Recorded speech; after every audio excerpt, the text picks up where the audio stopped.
Yo guys, Gen here, back with more Call of Duty Zombies content. Today's episode will be around Kino Der Toten, another staple in Cod Zombies. Arguably the best high round map of all time. Even for some, it's even the best map of all time. But that's of course debatable for various different factors. So this is episode 3 of the Zombie series, with my previous episodes being based on the World at War maps, which are linked in the description below. So on that note, let's get right into it. So, overview, I guess, where do we begin with Kino? Let me ask you guys, I guess, is this one of the best maps ever made in Call of Duty Zombies? I'm interested to hear your thoughts. If you agree, let me know down below in the comments, and if not, let me know why and what are your top 3 maps. I mean, I'm always really curious as to how players sort of rank their maps and what they believe to be best, whether that's for the best high round map, Easter egg experiences, or just as the overall experience and on their own memories. It always fascinates me as to how some lists are based on very different reasons. For me, it's always sort of led by Easter eggs and how challenging the map is, and this is kind of why I don't particularly rank this amazing map in my top 10. I mean, for the time during Black Ops 1, having this map and being there for this as the first map to sort of kick off Black Ops 1, to enjoy following reminisce in World at War, and with it being arguably the best high round map of all time, I think it would be unfair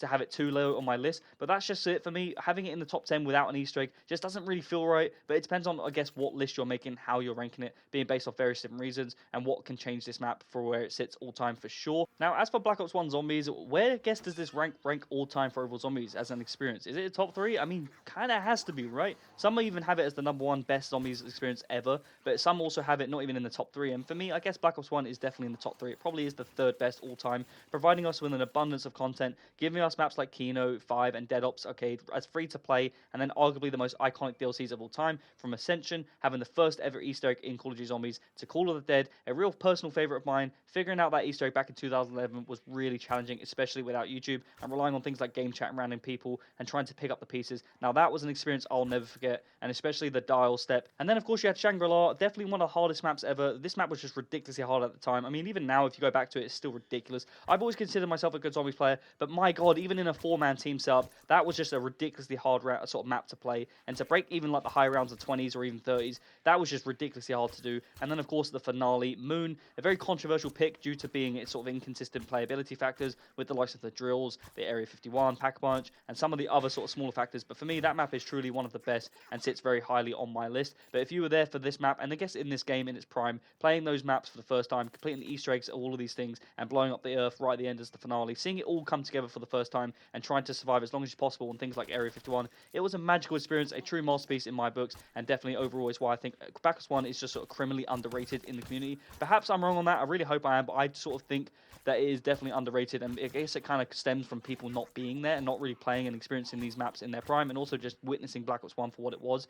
Perhaps I'm wrong on that, like I said, and maybe players, and hopefully there's sort of more than I realize of players who respect and love this game. But then starting with Kino, the game already set the bar very high, and to replicate this greatness in the way it did for as long as it did was truly incredible, and something they continued to do for over a decade. Is this the best high round map of all time? I don't really know. I guess it kind of is, with the Thundergun, the famous stage spot for training zombies, the cool little features like when you teleport, you ended up in the operating room where the real and were basically timed on how long you could stay in there, and then the fact that sometimes when you teleport back, you end up in places like Samantha's room, adding to the lore and really sort of spooking the audience and the player base on sort of what the experiences was and where you ending up in some of these teleporters. It was all really cool experience, and these are the little features that I guess some people kind of forget when you refer back to it and you don't really remember these things. All of it was truly epic, and of course, getting Mule Kick for the first time in Zombies, being able to wield 3 weapons was awesome. It was the first time you basically started having sacrificing different perks, because there were more than, of course, 4 perks at this time. My personal setup was basically to sacrifice Quick Revive and use the things like the Commando. When you upgraded it to the Predator, that was one of my favorite guns. I love that thing. And then the things obviously like the Zeus cannon, which is the upgraded Thundergun, and then even like the RPK, which was I think the R115 resonator if you upgraded it, and if you can get even like the things like the HK LMG, a suitable alternative to an LMG. But basically the thing was to have an LMG, the Thundergun, and either like a ray gun or like another AR or something that was good for ammo count, I guess. That was kind of like the setup that people had at the time. It was a really fun setup. Now look, like I've alluded to in this video, the issue for me with this map and why it just cannot rank any higher than where it is for me, and why it nearly sort of just about makes the top 10 or maybe doesn't, is just basically because it has no Easter egg, no main storyline, and that's a large contributing factor for me in my rankings. Like, I've become really accustomed to always wanting to play Zombies for something more than just a high round or just casual gameplay, unless you're like grinding camos in the newer CODs like Nebula and stuff like that in today's game, and that's what Kino kind of lacked.